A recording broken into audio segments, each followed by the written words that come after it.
આનું નામ જ ન્યાય કહેવાય બેટા.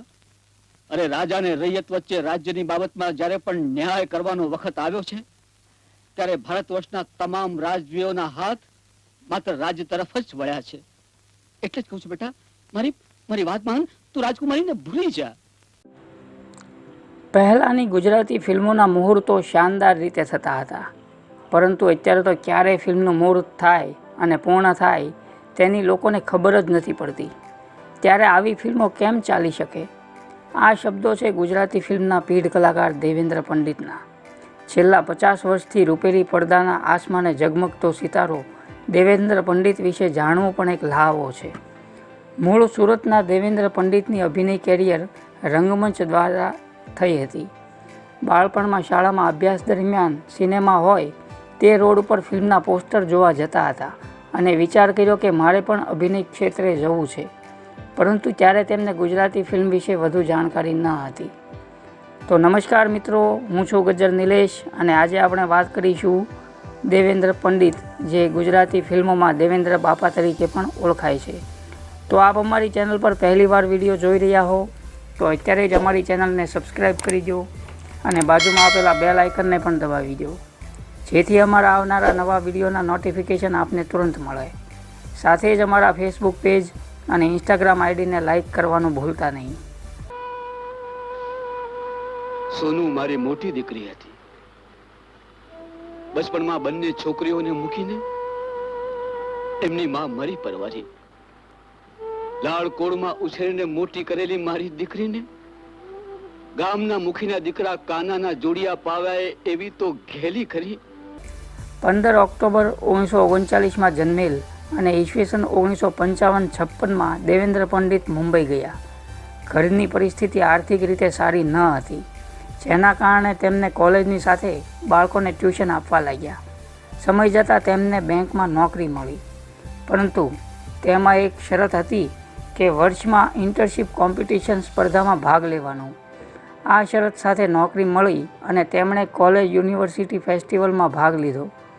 હિન્દી ભાષી પાત્ર માટે તેમને નિર્ણાયક અને જાણીતા લેખક પ્રાગજીભાઈ દેસાઈ હસ્તે ઇનામ મળ્યું, જેના કારણે દેવેન્દ્ર પંડિતનો આત્મવિશ્વાસ વધ્યો.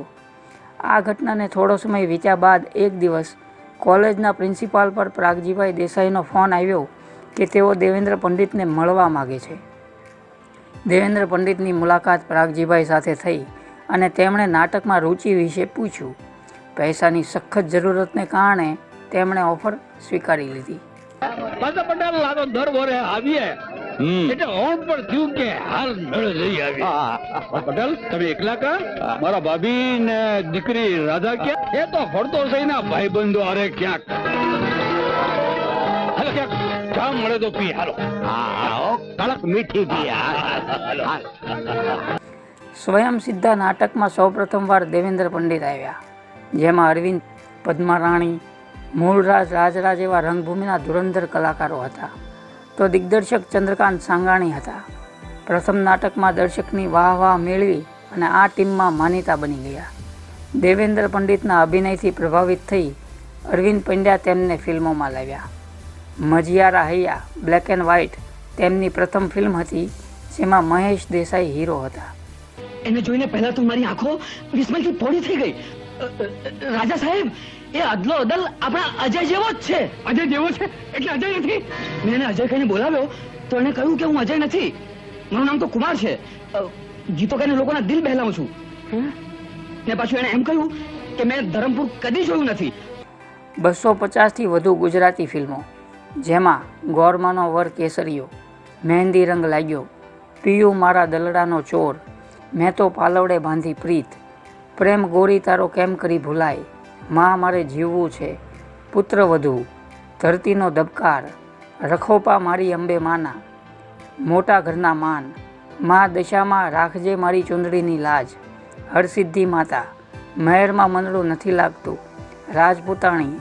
આ ઉપરાંત 30 જેટલી હિન્દી ફિલ્મો, જેમાં ક્રાંતિવીર, બાજીગર, મૃત્યુદાતા, સુહાગ, અપમાન કી આગ વગેરે તથા 100થી વધુ નાટકોમાં અભિનયના ઓજસ પાથરનાર દેવેન્દ્ર પંડિતે ધારાવાહિકો પણ કરી છે.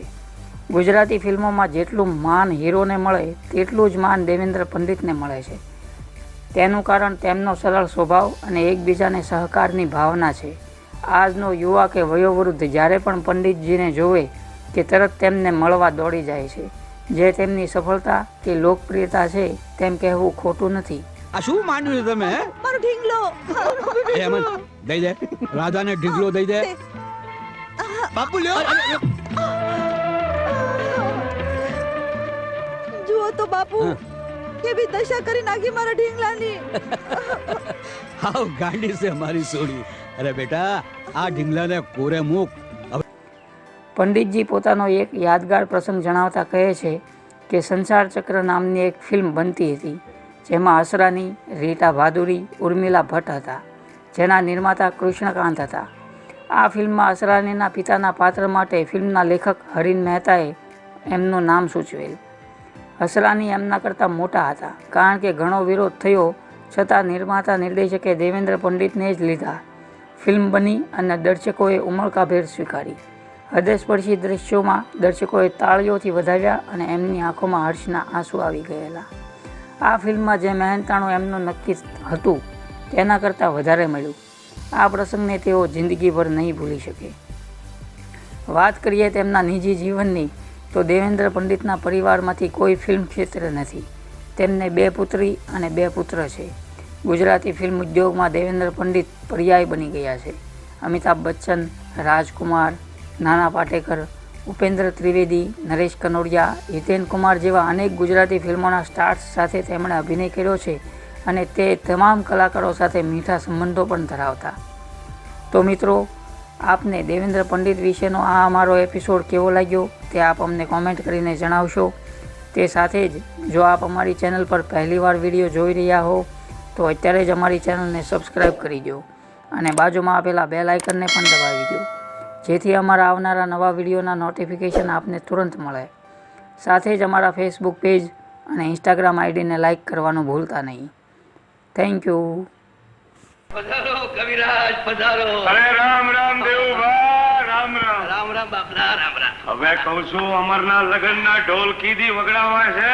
અરે જેથી અમરના લગ્નના ઢોલ વાગશે તેથી તો ભા સૌની આગળ કવિરાજ પગલા માંડતા હશે અને પછી આ દેવો ભા. બાપુ